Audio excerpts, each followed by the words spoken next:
Literally every single person that I've told I'm going to do this has said that they do this over their dead body. I don't know why.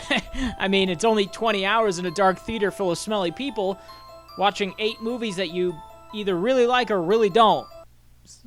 But me being me, I couldn't just watch the movies. I had to understand the movie, feel the movie, dine the movie, and read all 7 books within the month, which I did. And honestly, it was way easier than that show of a marathon. Did you have fun?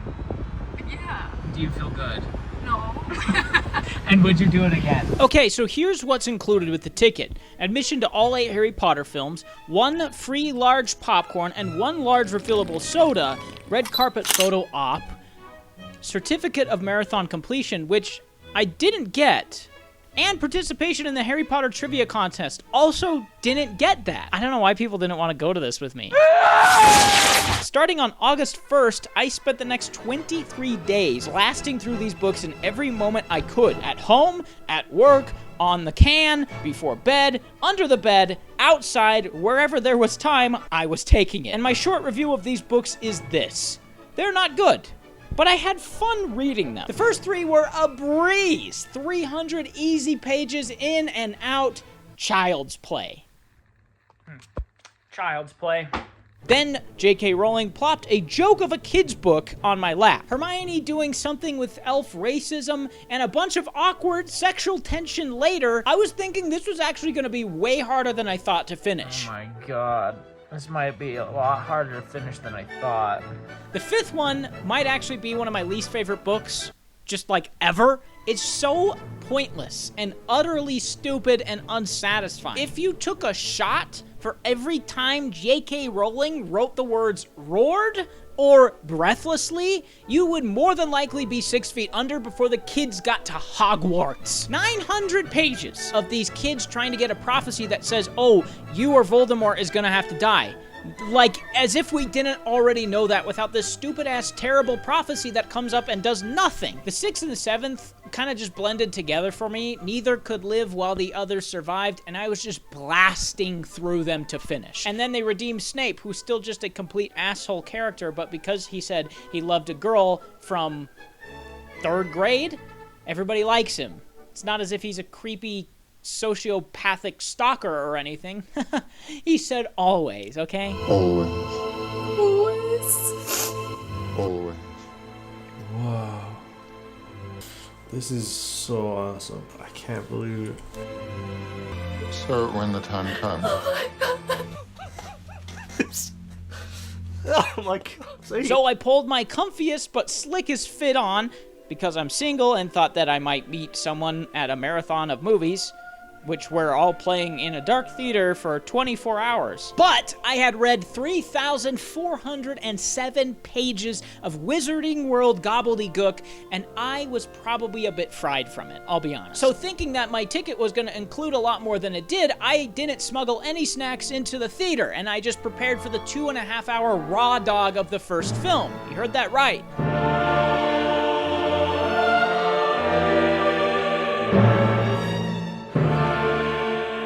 The first one went down smooth and easy, like a nice cup of your favorite Mountain Dew. Crisp, bubbling, and almost really good. It's incredibly similar to the book, which is cool, but that came at the cost of a tight runtime. Still, it was oddly the best experience I had in the theater out of all of these. It's so magical and captures that whimsy of a kid going somewhere new and special. Or maybe I just like this one because the theater still smelled good and it wasn't 4 a.m. What's your review then? It's really good. Through 1. It's 12:30. And we're feeling great. I'm feeling good. And the next one's 2.5 hours too. So. I'm going to fall asleep. Okay. I'm not gonna fall asleep. I'm locking in for this one. But by the time I drained my below average hog, We gotta go drain the hog. it was midnight 40 and time for the Chamber of Secrets. Another insanely long film for a movie about a kid that stabs a snake. In fact, it's the longest in the entire franchise.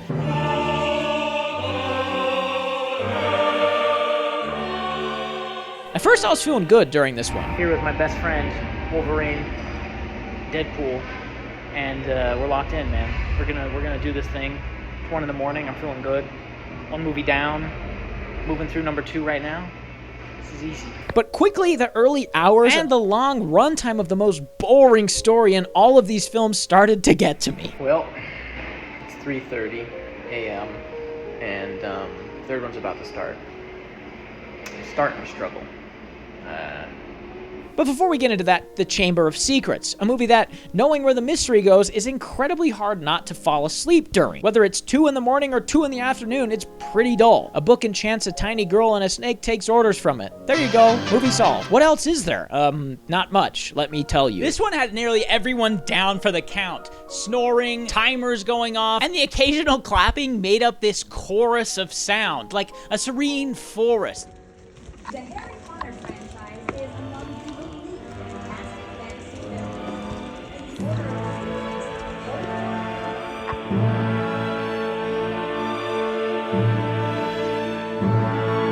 For breakfast, turns out they had a meal plan which I was completely aware of you had to buy before the showings.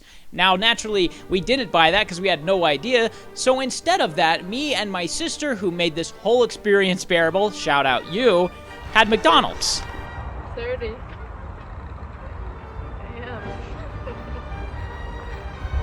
But this is where things took a turn for the worst, or started to. As much as I love Prisoner of Azkaban, watching it at 4 in the morning after a day of work is borderline torture. I love it so much I couldn't bear to sleep during it, so I had to take multiple trips outside to not Minecraft creeper myself. Doing some exercises to get the blood flowing.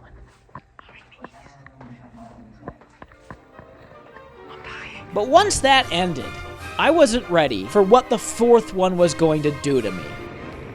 Because I don't think I could. I really don't think I can last through another one.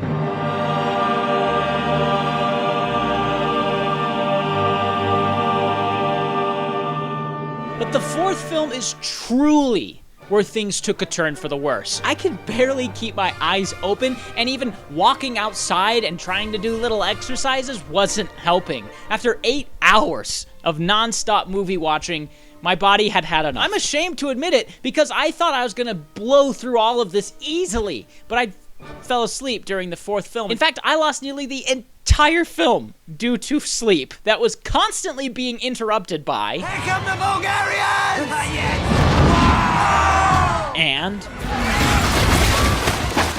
And more. Sleeping during action films is not pleasant. I learned that the hard way. But with the fifth film, the world had finally started to wake up.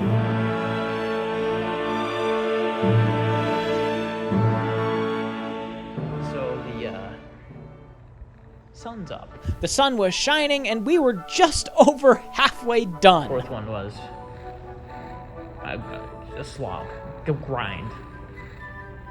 I don't expect the fifth to be any better. At this point, it's really difficult for me to express how badly my stomach hurt. I had downed as much salt and caffeine and sugar in one night as I probably have in the last 5 years. Just like everybody else, though, because of that, I was ripping the nastiest farts you could possibly imagine. And every time I did it, I'd do one of these. Not that anyone was awake to notice, but still, you know, you gotta play it off. That said, the fourth and the fifth film I have basically nothing to say about because I was either completely or semi-unconscious during them. Next up was lunch, or a salted pretzel and some nachos in our case, followed by a much-needed walk. We're taking a walk. It's, what time is it? Midnight? No, it's noon. It's noon. We got 3 left to go. It's lunchtime. And we're just walking aimlessly. And we're just walking aimlessly because we haven't seen the sun in 12 hours. And it was on to my least favorite film in the entire franchise.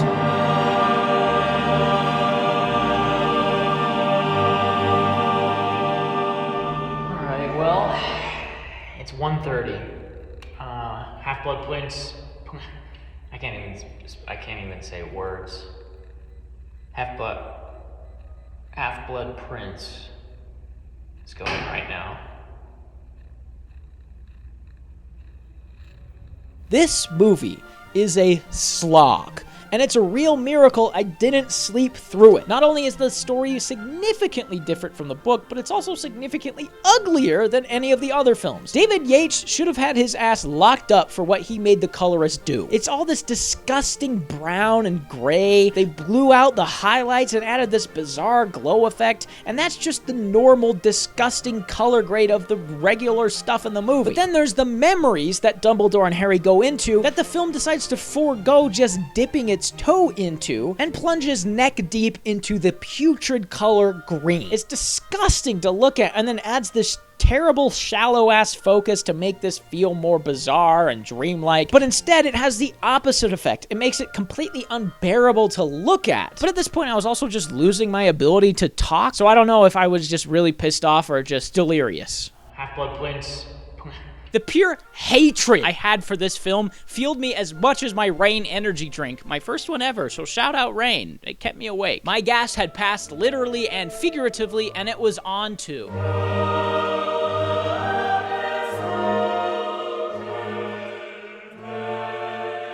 Shockingly, I like this movie. For a long time, I thought this was the most boring in the franchise and didn't see a good reason for it to be split up into 2 parts. You could have just cut out a lot of this one, but I like this one a lot, actually. The opening action car chase scene punched me in the face and woke my ass up. It did get kind of sleepy near the end, and many things are different from the book or are inserted without telling the audience what they are, which is bizarre. Like the mirror that Sirius Black gives Harry in the 5th book, which is supposed to allow him to communicate with Sirius, that he magically forgets about for the entire book until the very end where he goes, oh yeah, all that reckless shit I did to see my godparent, I could have just looked in this mirror. Whoopsie. But that was set up in the book, which is something that's never mentioned in the films until Harry randomly pulls it out in the 7th film and pretends like you know what it is. All right, we're nearly done. It's almost dinner. Just gotta get through this one and part 2.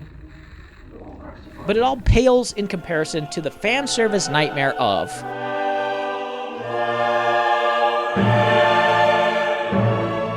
one more to go. I've never been so happy. Before the final film, we pre-gamed at Panda Express, another great option after you've had nothing but sugar to eat, and we locked in for the most polarizing film in the entire franchise. A movie that is equally beloved as it is despised. It's nearly non-stop action, non-stop remember this moments, and very little in the way of anything interesting other than the story deciding to turn into a love letter to a creepy stalker. Always. I can't say it works for me, but the most stunning thing was when the theater erupted with applause. Multiple times. When Bellatrix exploded. When Voldemort turned into dandruff. I was so surprised how well this movie still played to audiences. I mean, this film played at the end of a 22-hour marathon. There was 4 theaters that were completely sold out for this event, and yet at the end, this film received a standing ovation from the crowd. I know I make it seem like these films aren't great and that loving Snape after he says always is cringe, and maybe that it's stupid to be a mega fan of this, but I'm pretty much there with you all. Even if I can thoroughly explain my issues with these films and this franchise, I still really enjoy them. I really like this universe. There's something about it that feels so special and so unifying that I really enjoy. I have so much merchandise from it, it's crazy. I've got Lego sets, I've got clothes, and these candles, which I definitely didn't buy just for this video, only to find out that once I put them on the ceiling, they destroy the ceiling if you try to take them off. All of this said, I'll leave you with this. I am officially the boy who lived through a 22-hour Harry Potter marathon. Final bookend video. Did you have fun? Yeah. Do you feel good? No. And would you do it again? No.